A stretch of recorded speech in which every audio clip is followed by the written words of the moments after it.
Assalamualaikum warahmatullahi wabarakatuh. Prasasti kedukaan kita.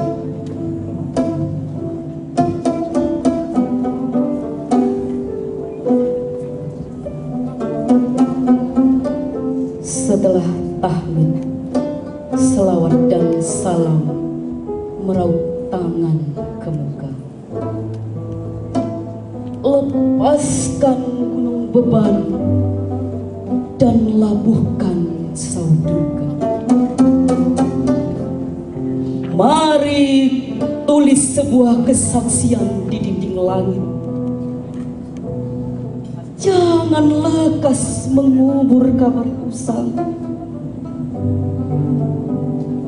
Imbang antara kemarin dan esok masih perlu sebagai ukuran sampai di mana kita.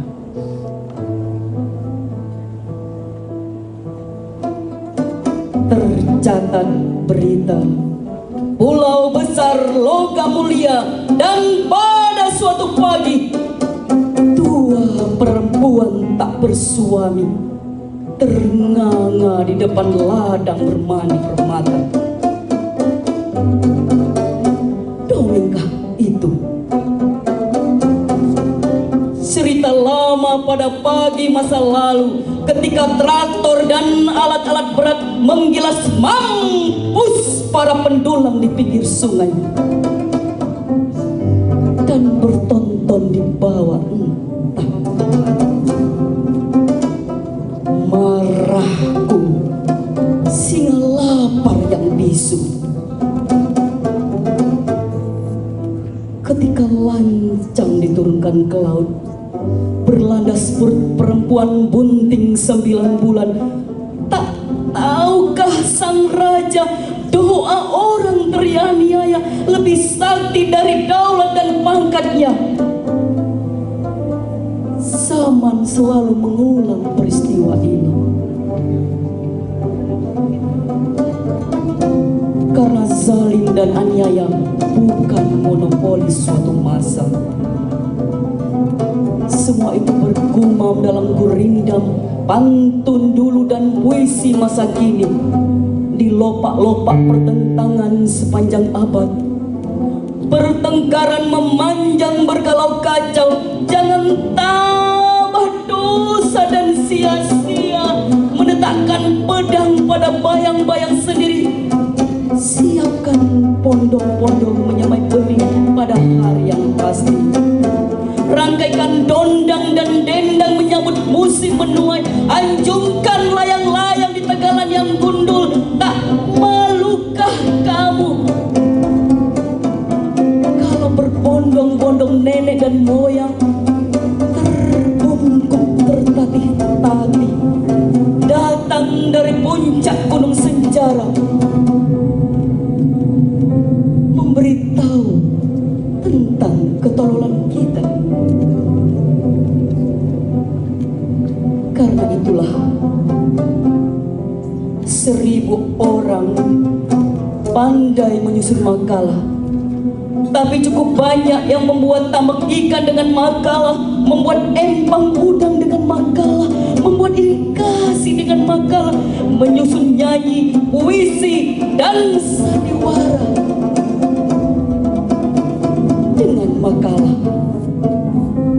Sementara tanpa peduli hari-hari yang datang tambah meremajakan penderitaan, umat lipas dan anai-anai merayap mengerip ratusan ribu makalah-makalah dalam laci yang bergembok. Kuncinya hilang entah kemana. Lipas dan anai-anai itu bahkan mengerip bahasa kita yang dahulu dipelihara dengan cinta dan air mata.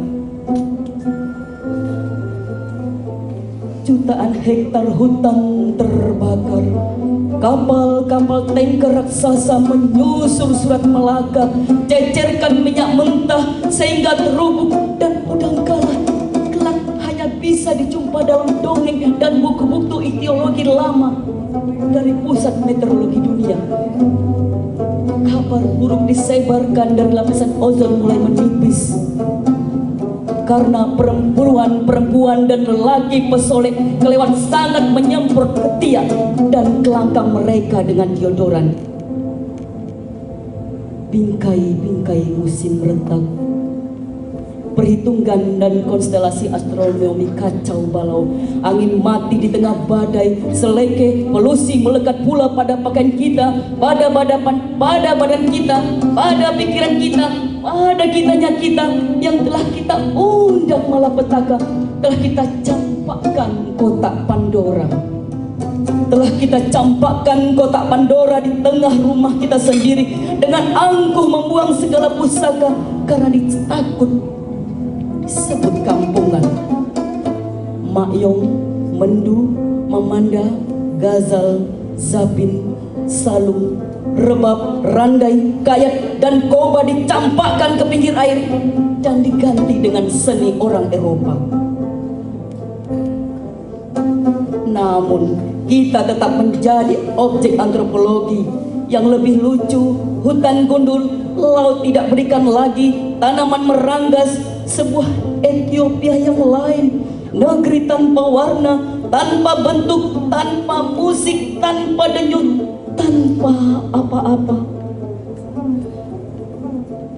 Janganlah jadi seperti itu negeriku ini hendaknya. Angin besar, gelombang besar, pohon-pohon besar, gunung-gunung besar, sungai besar, rawa besar, malapetaka yang datang bagaimanapun besarnya akan tetap menghadapi perlawanan besar. Tiada jalan berbalik, semua menghala ke hari esok. Mari kurangi kerakusan dunia, bangunkan kubu-kubu menghadapinya. Ku nyanyikan kesaksian ini, sajak pedih yang mendidih, titikah bunyi rebab tak bertali, menyerang dekade dan abad, agar para nenek dan moyang dapat kembali beristirahat ke tempatnya semula.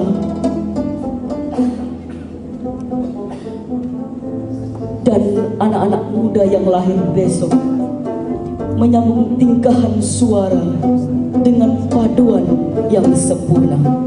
Amin. Demikian, terima kasih. Wassalamualaikum warahmatullahi wabarakatuh.